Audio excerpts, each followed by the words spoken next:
Alright, first I would like to tell you about the meaning of puja. There are two aspects. One is the aspect that you have got your own deities within yourself, and these deities are to be awakened within you. Deities are the different aspects of one God. So on one side you have the deities, is the aspects of God which are all the time awakened. On the other side you have your own deities which are sometimes awakened, sometimes half awakened, sometimes sleeping, and sometimes sick. So you have to use two methods.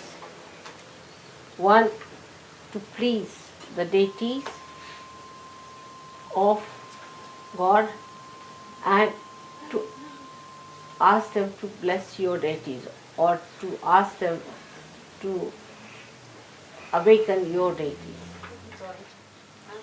So by doing the puja means when you offer anything that you have got, to offer anything that you offer is say flowers. If you want to offer flower to God, you don't have to speak anything. You have to just offer that this is for you. Anybody can understand offering is for that.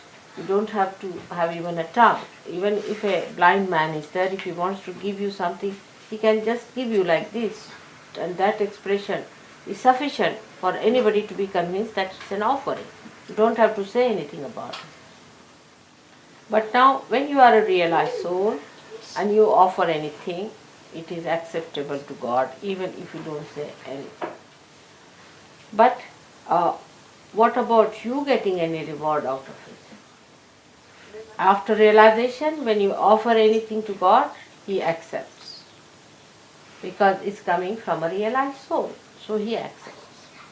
Now, how do we get blessed by Him? By giving a flower to God. Now, if you don't say anything about it, you just offer the flower, then you might be rewarded with many flowers automatically in life. Or you may be, whatever material things you offer, you may be blessed materially. Then in a subtler way, if you say something, as you say for offering somebody, that humble way of saying that I'll be happy if you would accept this, will be even subtler results of that maybe, which would be much wider, maybe much deeper. Now you do something symbolic, which is very the essence, the principle of something.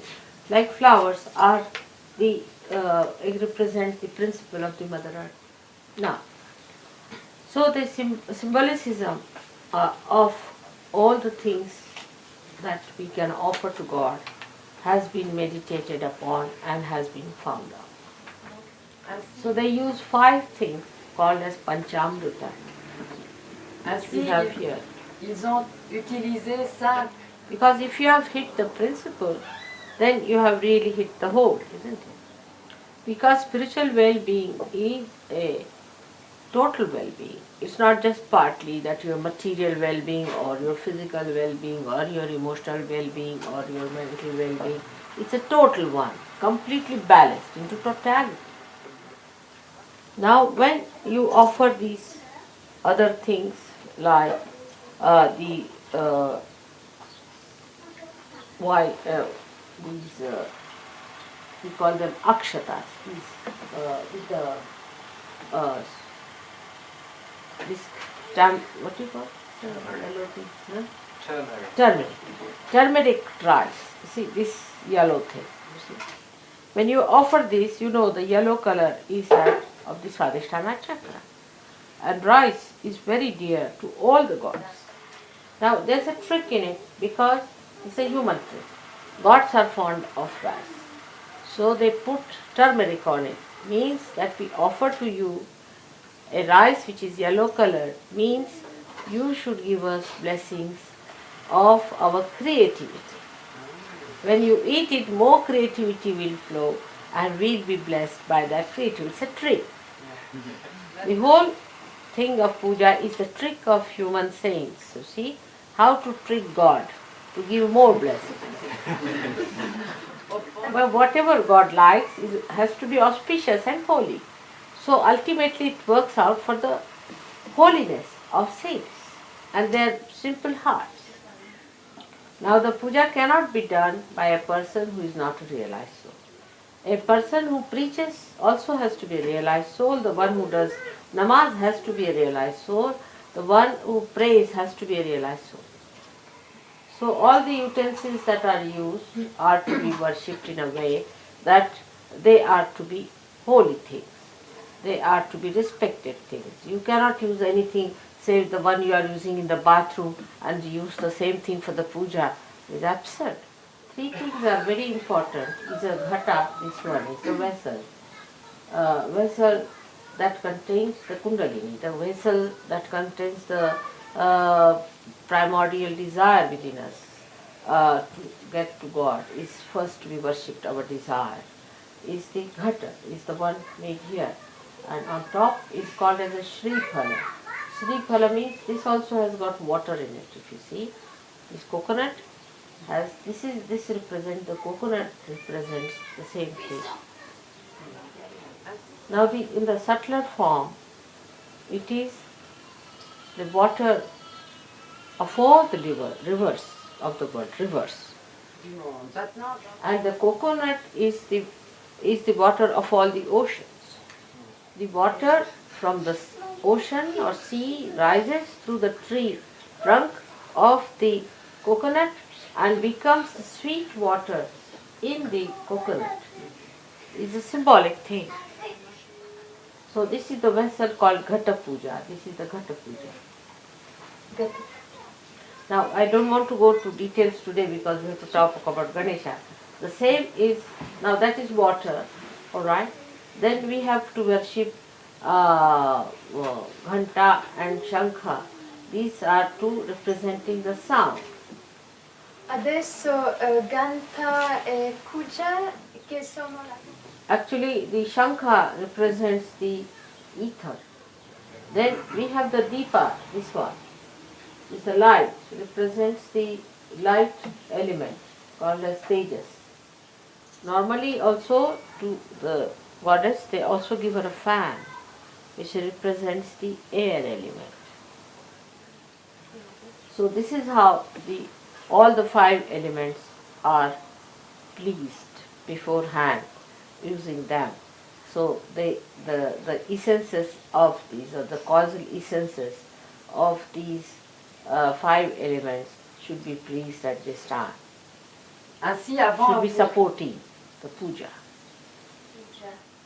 Now there are also all kinds of other things like your family deities you might be worshipping in your family, some deities, they should not be also at this time upsetting the puja, or maybe the forefathers who are dead. All these things are to be quietened so that they should be told that this is a puja like this and you do not disturb us at this time. Means even thought should not come, their thoughts or their any disturbances. So everything is to be first made into peace.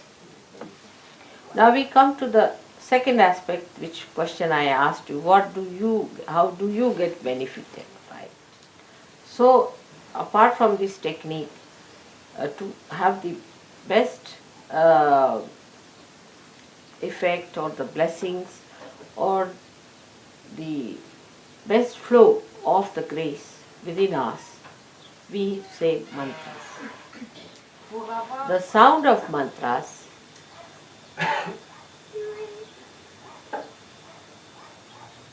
resound, echo into the being of God, and they are re-echoed on our chakras, and then the chakras start opening more. So the flow of the grace of God is received. But only a realized soul should chant a mantra, because without connection, how will it reach God? It is a vicious circle. Now, one may say that, Mother, you cannot get realization unless and until you get the grace of God. And the chakras won't open by a person who is not a realized soul. Without opening the chakras, you cannot get realization. That's how the play of the Mother comes here. And of all the saints, like you. I would say the Sahajogis have to break this vicious circle. You have to raise the Kundalini yourself. Once you raise the Kundalini opens the chakras a little bit. Because you have given your vibrations to the chakras. Parce que vous avez donné vos... Chakras. So once she knows there is a Sahajogi standing behind the seeker, she rises with confidence.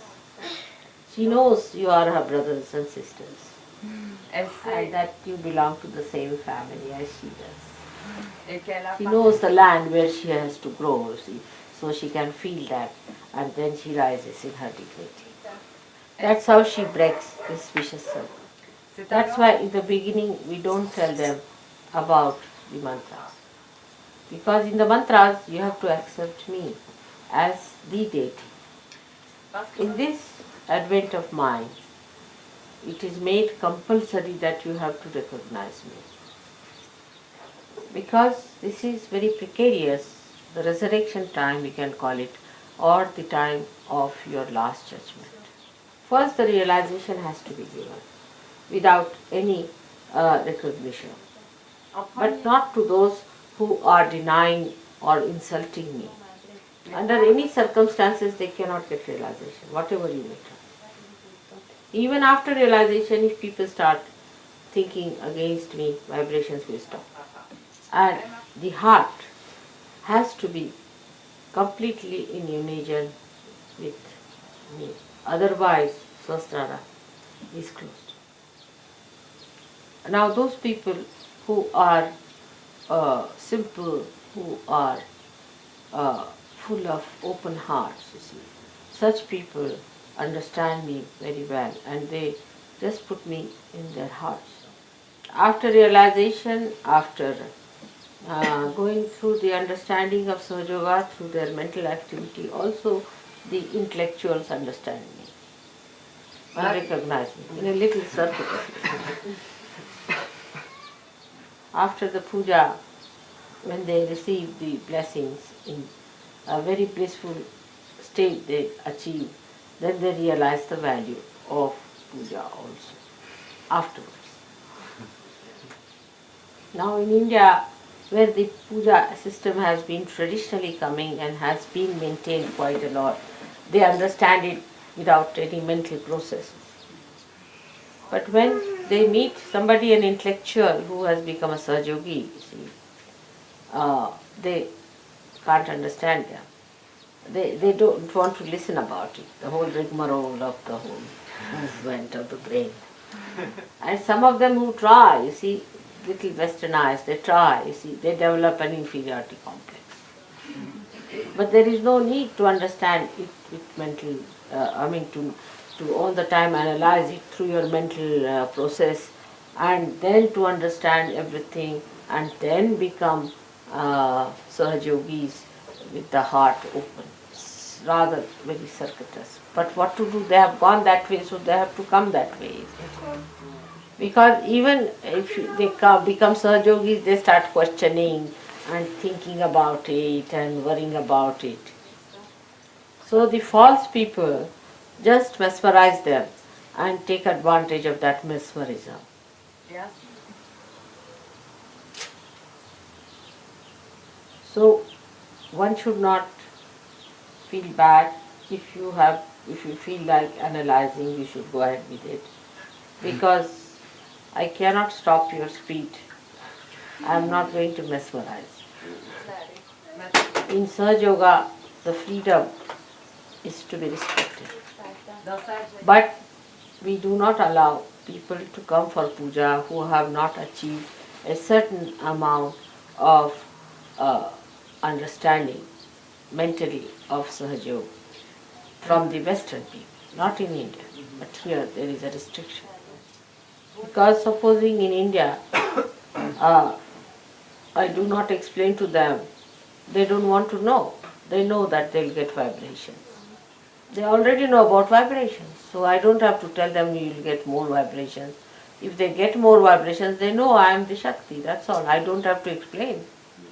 Like as you can make out which is the best wine, they can make out who is the real person. Now once in a puja, I had about 6,000 people had touched my feet. So I said in a puja, now please don't have, people need not touch my feet. I said it. But they thought it was Dhumal who suggested, so they all got after his life. They said, you only want to take all the blessings from others' feet and you didn't want us to take it, and they got out.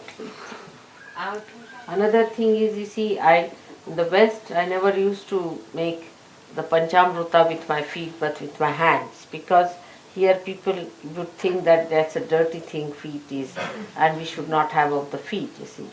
But actually the feet are very powerful and they can never be dirty.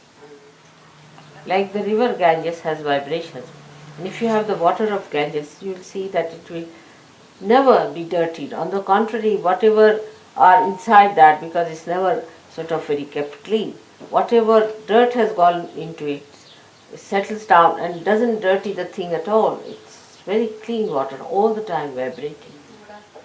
So one must understand whatever is pure, which is responsible for purity, which is the source of purity, can cleanse any impurity. So how it can be impure? But with the brain, if you think it, it's so limited. You cannot think of something which is just the embodiment of purity.